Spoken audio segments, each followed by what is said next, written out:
We have a comment from Liz. Hi all. Hi Liz. And from Nylita. I'm sorry I'm having a terrible signal today. I'm here. Thanks for being here, Nylita. I know internet access can be challenging. Mine has been going in and out also. So looks like Lori joined us, but as Alicia. Yeah. Hi, Lori. Hey, Liz. Hey. How are you? I'm trying to eat my breakfast. Sorry, guys. So people know you're not Alicia. You're Lori. Yeah. Hi. So just in the agenda today, we're going to go over the all grantee meeting. So the day one kind of logistics, a few differences in the Zoom platform, important information about registration, a note about subtitles, how to manage participants, and presentations when Coop Consulting is going to need presentations from everyone, and then some polling. Jennifer's going to walk us through how to use the polls during the webinar on day one. And then we'll take a break, and anyone that's not joining, I know we have a group who some folks are joining and presenting on day one, and then others are presenting during breakouts and facilitating breakouts on day 2 and day 3. So for day 2 and day 3, anyone who's not doing presenting on those days can leave after the break. We'll talk a little bit about some differences between the Zoom mode and setup in Zoom for days 2 and 3. And then things to note, differences in polls and audience engagement, and then how to do breakouts within Zoom. And then of course, if we need to cover anything else or answer questions, we're happy to do that. We also, someone from Coop Consulting should have been in touch with everyone so far. We've divvied up the presenters to provide support and can be available, at any time. Just let us know if you have questions or need some help thinking through your presentations before the meeting. So with that, I'm just going to talk a little bit about day one and some important things to note. Jennifer sent the call for registration out this morning. One of the most important differences between the day one meeting and days 2 and 3 are the way that the Zoom meeting will be set up. So day one is going to be set up as a webinar, and we, after doing quite a bit of research, felt that was probably the best way to engage. We have about 112 people on the invitation list this year. We thought webinar mode would be the best way to engage everybody. And basically what that means is that when people enter the meeting, they will be entering on mute. So in order to participate, they'll need to raise their hand, use the chat, request to be unmuted, or there's a question and answer button within the webinar feature of Zoom. That won't apply to all of you. So anyone who is presenting on day one, when you enter the meeting, Jennifer's going to be switching you over so that you have panelist access, which basically means that you can speak. You can also use the raise your hand, chat, and question functions. But the most important thing to know is that you'll need to mute yourself when you're not presenting. I think Jennifer will be working behind the scenes too to mute anyone who has feedback coming through, but you will have like special privileges during that meeting so that you can speak at the time of your presentation. And when you're not presenting, we hope that you'll participate as other attendees are going to have to participate. So also, meaning using the chat and the question and answer and raising hands to be unmuted. We are going to record day one. It will be published on YouTube. So similar to this presentation today, we'll have a YouTube link, and we're hoping Prior has been very generous and been collaborating to put things up on the website after recipient meetings. And so we'll have that recording available.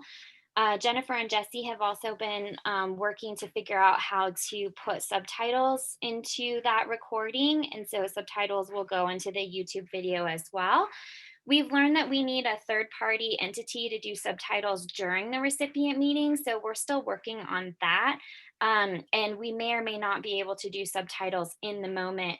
We'll definitely be able to do it after the fact in the YouTube video. One of the things about switching to webinar mode, as you know, it's a required meeting for all OSAP recipients. We were feeling really challenged with how to take attendance during these meetings, and that was something that OSAP was concerned about as well. With the webinar mode, there is an option to require registration. So Jennifer did send out a call to register this morning. Very importantly, everyone will need to register. When you register, you receive a special link. It's your individualized link. So you'll receive it in an email after you register. There's Zoom will give you an option to add it to your calendar. And so you'll have your personalized link on your calendar so you can join the day of. We're really encouraging everyone to register before the meeting. If you don't register before the meeting starts, you won't be able to join. There's not just one Zoom link to send out to join this meeting. And part of the reason for that change between webinar mode and meeting mode, webinar mode doesn't have all of the speakers. So right now in my view, it looks like the Brady Bunch. Everybody's got their own square and is visible. In webinar mode, we'll be having the speakers visible and then people participating through chat. Jennifer, is that correct? You're still, oh yeah, there you go. When you guys all logged in, you guys were all in attendee mode. So you would have noticed that your video and audio was automatically, your audio was muted and your video was closed. But once you're promoted into panelist mode, you can either close your video or unmute yourself. So you have a little more, like Andrea said, a little more flexibility, whereas the attendees don't. They can only hear and they can see what's going on. They can see when you share your screen. As panelists, you also have that ability to also share your screen, whereas attendees do not. So right now, everybody's in panelist mode participating in this webinar, correct? That is correct. Everyone has been promoted to panelist. So during the actual recipient meeting, the only squares that we'll see on our screen are other panelists, which makes it a little bit challenging to engage with the audience, but they will be able to raise their hands, request to be unmuted, and ask questions through chat in the Q&A.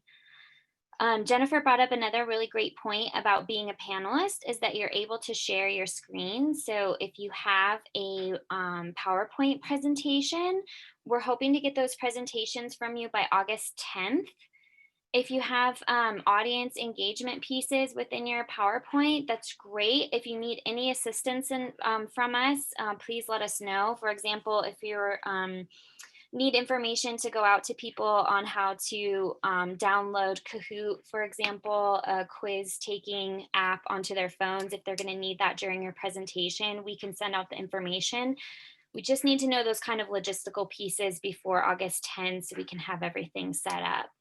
And we'd also like to be able to send out presentations. Traditionally, we've done it after the meeting. If you feel like it might be easier for participants to follow your PowerPoint beforehand, we would like to distribute those beforehand. I think it's nice if people want to be able to print PowerPoints or follow along, they have that option. And then we'll work with Pyre to publish as we normally do on the NewMexicoPrevention.org website. And each COOP team member, there's been someone assigned to each presenter, so they should be reaching out if they haven't already about how to turn in your PowerPoint and whether or not you feel comfortable having it published to the website. Are there any questions before we move on to polls?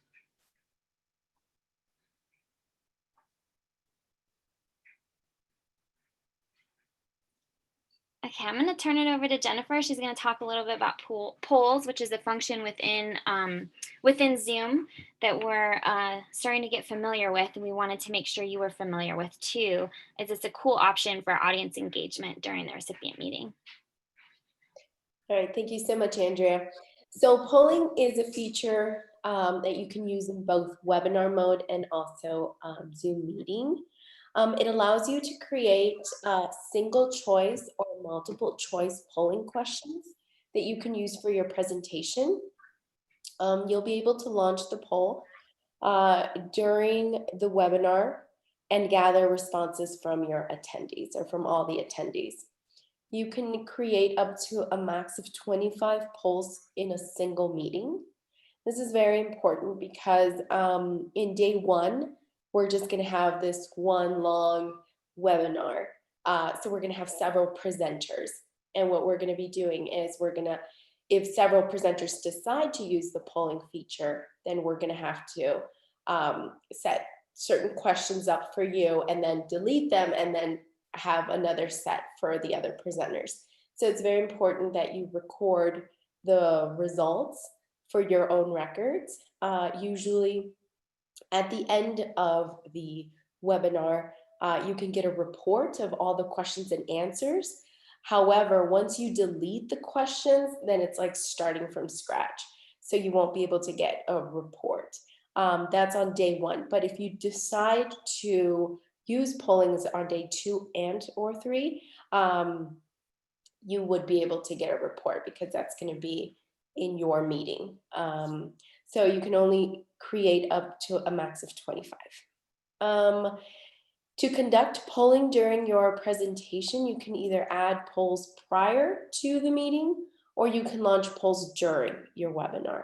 We highly, highly, highly recommend that if you are planning to use this feature, want to ask some questions during your presentations, that you submit all your questions and answers by August 12th, and you can email them to me. Only the host and co-host can launch these polls. We're not allowed to vote on them. When we launch the vote, we can choose when we launch the poll, we can choose whether or not we want panelists to also participate. So that's something that you'll have to also let me know.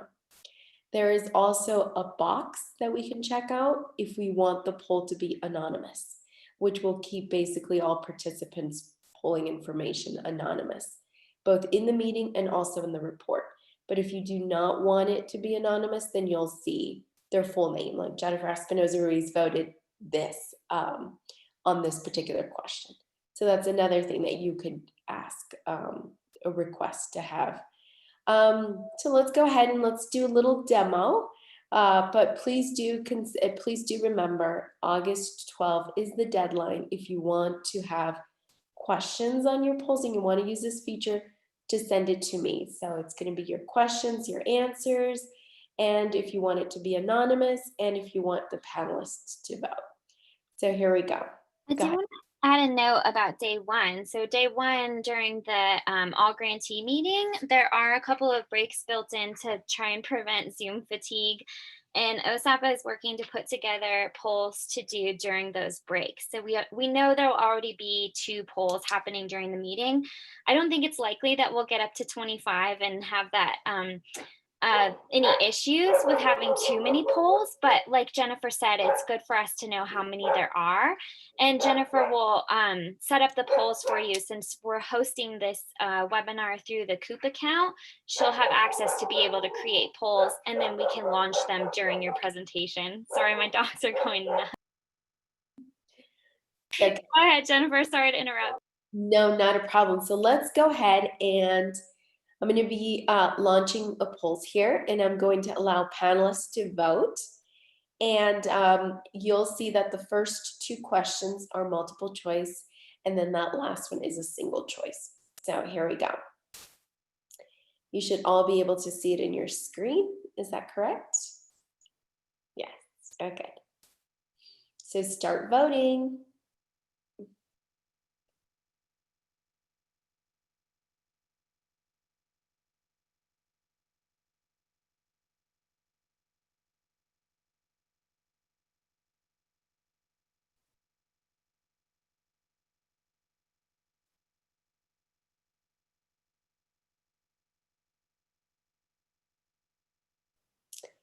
So from my screen, I'm just kind of seeing is all those that are casting their votes and get to see the different percentage in each one of the answers.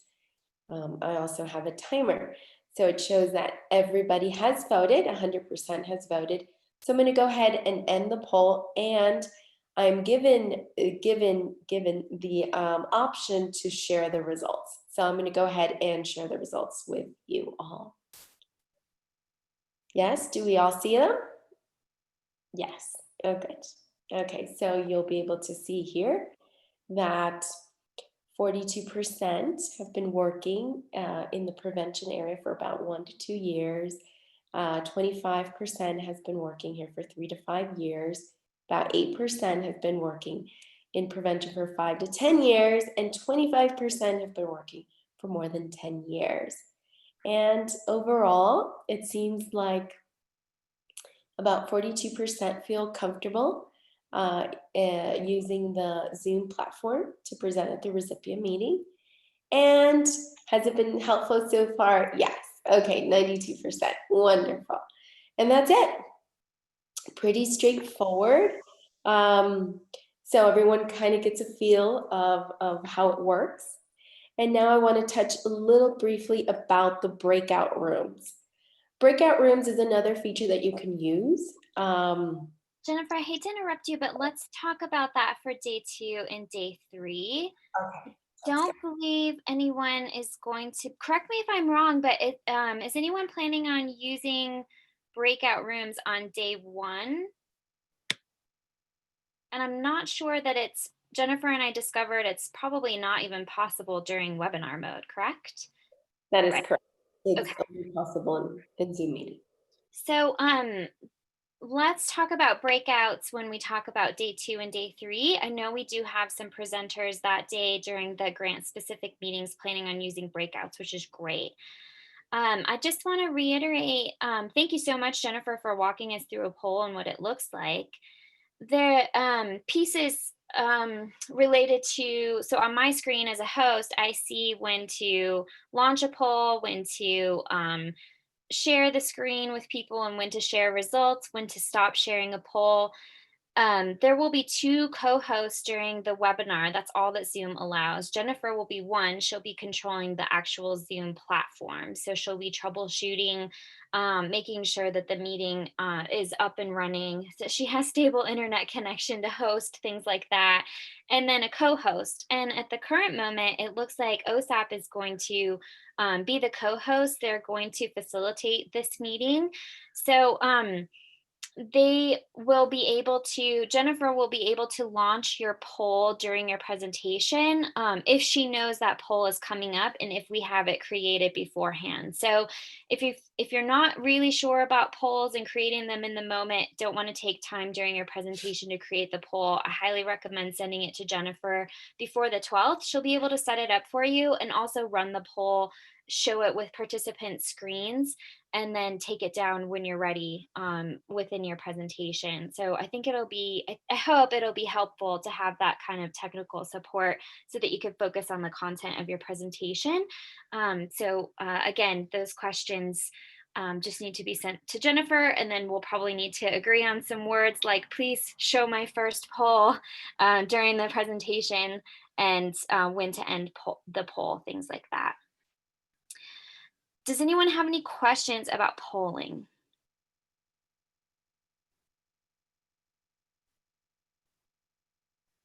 Okay. So we're going to move on to day 2 and day 3. And I just want to point out something interesting that's happening in our meeting.